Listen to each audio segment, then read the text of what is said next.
चलो देखो 8वां क्वेश्चन है, यदि किसी घनाभ का आयतन 12 के एक्स स्क्वायर प्लस 8 के एक्स माइनस 20 के हो तो विमाओं के लिए संभव व्यंजक क्या होंगे। देखो घनाभ तुम लोग जानता है इस प्रकार का होता है, जो घर में ट्रंक देखे हो ये क्या होता है, घनाभ ही होता है। और घनाभ में 3 गो विमा होता है, लंबाई, चौड़ाई और ऊंचाई। तो इसको भी है कै खंडों में विभक्त करना होगा, 3 खंडों में। तो उसमें एक लंबाई होगा, एक चौड़ाई हो जाएगा, एक ऊंचाई हो जाएगा। चलो इसको गुणनखंड करेंगे, लेकिन ये कितने खंडों में टूटेगा, 3 खंडों में। चलो इसको बनाते हैं, है ना। आयतन बराबर दिया हुआ है, दिया है कौन सी, घनाभ का आयतन बराबर कौन सी, 12 के एक्स स्क्वायर प्लस 8 के एक्स माइनस 20 के। सबसे पहले ध्यान दो, इन सभी में से कुछ कॉमन लिया जा सकता है ना। 4 4 4 इसमें भी है, देख 4 तिहाई 12, 4 दूनी 8, 4 पंचे 20। तो 4 कॉमन लेंगे, के भी सभी में, इसमें तो के भी कॉमन लेंगे।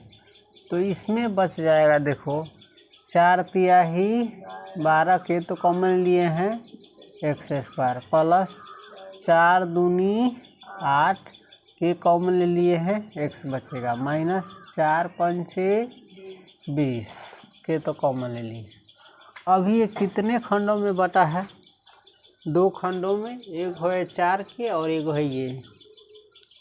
अब ये भी देखो इसको गुणनखंड के रूप में तोड़ देंगे तो 2 गो खंड में टूटेगा, तो 2 ये क्या हो जाएगा, 3 गो। चलो देखो 4a इंटू, देखो तो इसको लिख सकते हो 3x स्क्वायर को लिख सकते हो √3x के होल स्क्वायर, √3 के स्क्वायर 3 और x का स्क्वायर x स्क्वायर। देखो इसको तोड़ देना है, 5 तिहाई 3 पंचे 15, 15 को तोड़ेंगे और इस रूप में तोड़ेंगे कि जोड़ने या घटाने पर 2 आए, समझ गया।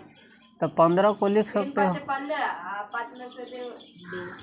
15 को नहीं तोड़ सकते, 5 गुने 3 के रूप में। अब 5 में से 3 गया 2, तो हम इसको लिख सकते हैं प्लस 5x माइनस 2x, या 5 इधर है तो हम इस प्लस 5 को उधर लिखते तो ज़्यादा बेहतर रहता कि नहीं।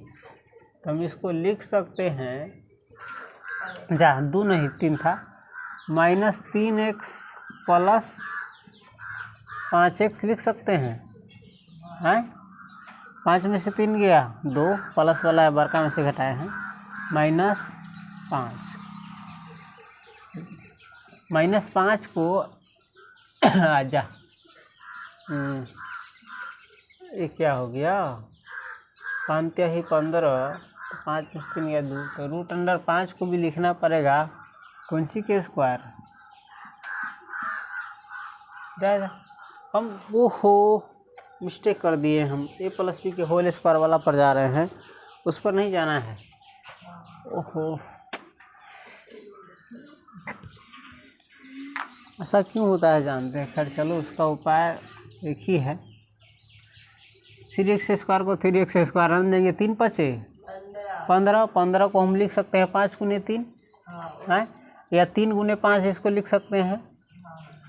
तो इस 3 के साथ 3 वाला रखेंगे, माइनस 3x प्लस 5x इसको लिख सकते हैं, 2x को प्लस 2x को लिख सकते हैं इस प्रकार, कला कि -3 प्लस 5x दोनों मिल करके हो जाएगा प्लस 2x, पिछला पद पुर गया। और गुना करोगे तो दोनों कतला पद के गुणनफल का भी बराबर हो जाएगा, -5 इसको लिख सकते हैं। अब देखो यहाँ पर ये मध्यम कोष्ठ का भी जरूरी नहीं था, क्योंकि बीच में नहीं ना पड़ा है कोई छोटी कोष्ठ, तो ठीक है रहने दो 4 के। अब यहाँ पर मध्यम कोष्ठ की ज़रूरत पड़ेगी, इस 3x² में और -3 में क्या कॉमन लोगे? 3x दोनों में कॉमन लिया जाएगा तो इसमें बच जाएगा x माइनस इसमें 1। इस दोनों में +5 कॉमन लोगे तो x माइनस 1, 5 का 5। अब देखो 4 के जो कोष्ठ के बाहर है वो 3x है, वो +5, इसको एक साथ लिख देंगे 3x + 5। अब जो कोष्ठ के अंदर में उसको लिख देंगे 3x माइनस 1। समझ गया? अब ये देखो 3 खंडों में टूट गया है गुणनफल के रूप में 4 के, 3x + 5 और x माइनस 1। इसीलिए घनाभ के विमाओं के लिए संभव व्यंजक मिल गया। इसीलिए लिखेंगे हम घनाभ की विमाओं के लिए संभव व्यंजक। घनाभ की विमाओं के लिए संभव व्यंजक क्या क्या होगा? 4k, 3x + 5 तथा x माइनस 1 है। समझ गया? चलो नोट करो इसको।